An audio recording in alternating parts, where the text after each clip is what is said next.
say is that Okay. the labor theory of value both pertains and does not pertain, Okay. right? So, in other words, let's take it back to the beginning. So, bourgeois thought, bourgeois political economy, Adam Smith. He's a moral philosopher, he's a social philosopher, he's a Rousseauian, right? So, he's advocating the labor theory of value, meaning he's not just saying labor, like value is labor or labor is value. He's saying it should be. So, it's an is ought distinction. You're familiar with that? The is and the ought, the Yeah. dialectic of the is and the ought. So he wasn't saying labor is value. He's saying labor ought to be value. So it's emancipatory. That vision is emancipatory. But that becomes an inadequate horizon of emancipation with the Industrial Revolution.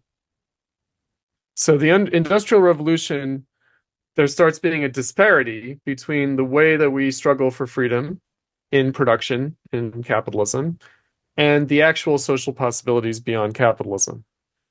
Right. So trying to claim the true value of labor in production both motivates capitalism and kind of drives it.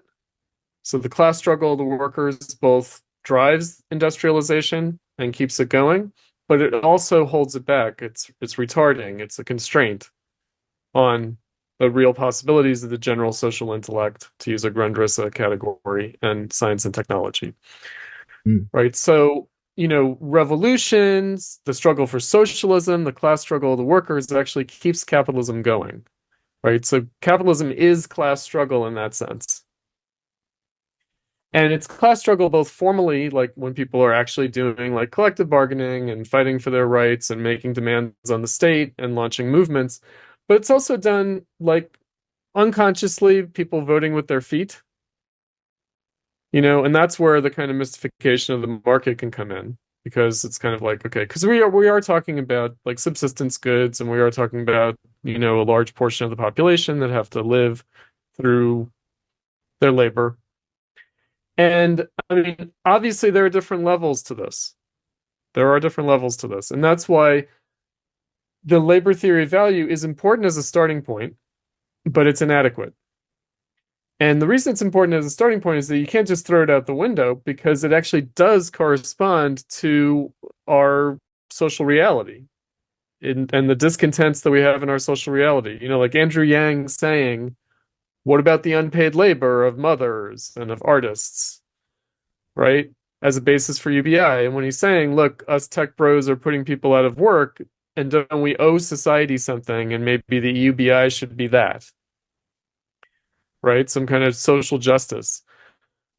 Maybe we should pay people just for existing, because after all, they are, humans are creative creatures and we make things and we come up with things, and maybe that should be subsidized by the state, especially because people can't do it for a wage.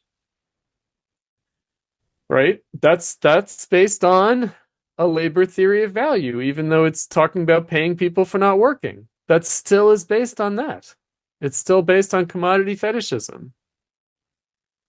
And that's where Marx is going. That's why he says it's theological, it's metaphysical. He means it very literally, right? This is our theology, this is our metaphysics, and it's real. It's real, right? God was real, the commodity is real, labor as value is real, capital is real. These are realities. These are not evil social conventions that are fucking us over. These are realities that come out of the way we actually live in practice on the ground, concretely. It's Right. constantly being generated by what we're doing all the time. And so then your position was not labor theory of value was wrong.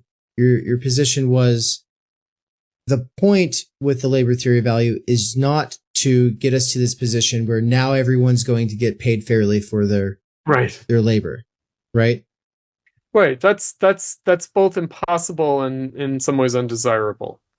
Right. So it's not about like right or wrong could mean accurate and inaccurate. I think that in the like we're in a post neoliberal moment. So in the neoliberal era, right, people were like, Marx is wrong because the labor theory of value is wrong.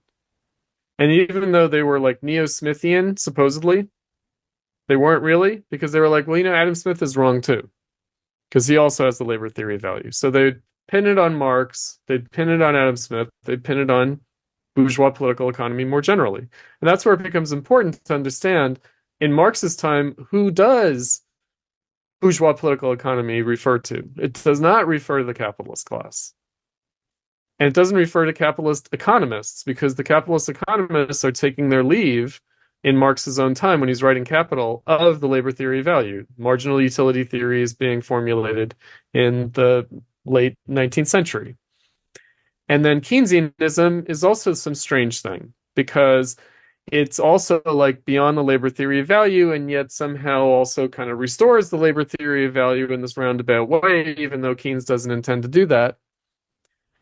And, so I think we have layers in history of confusion to work through, where Marx can't be just sort of parachuted into today's debates, in the way that, at least in my time, right, the kind of neoliberal free marketeer type people, the kind of people who are like, oh, well, socialism is trying to correct the economy, but it just ends up fucking over the economy, and you should just let the economy happen. Any attempt to change it policy-wise just has these unforeseen consequences, which is all true, by the way. All of that is true. All of that is absolutely true. I like to point out that the welfare state, the more equitable form of capitalism, went into crisis in the 1970s, and it went into crisis for a reason, meaning that the welfare state does produce a problem of value. It does produce a value crisis, right? It doesn't look like the way we think about value crisis, the way we think about FDR New Dealism, Wall Street crash, where farmers are paid to destroy their crops to maintain the value of their produce. That's not what we're talking about, right? We're not talking about, oh, see, liberal economics doesn't work, and so you need the state to come in and fix it.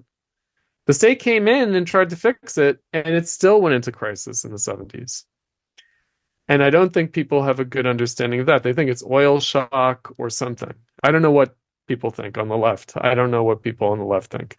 They think it's a one-sided class war. They think it's the capitalists just one fine day decided that they wanted more profits. They don't understand that the reality of capitalism actually demanded higher rates of capital accumulation than were possible under the old system, in the same way that the liberal capitalism that FDR and the New Deal and welfare state dealt with, they were also dealing with the problem of capital accumulation. And that's where, that's why I make the plug for Volume 2 and Volume 3, is just to say that's the real issue. The issue is not the commodity form, the issue is capital accumulation.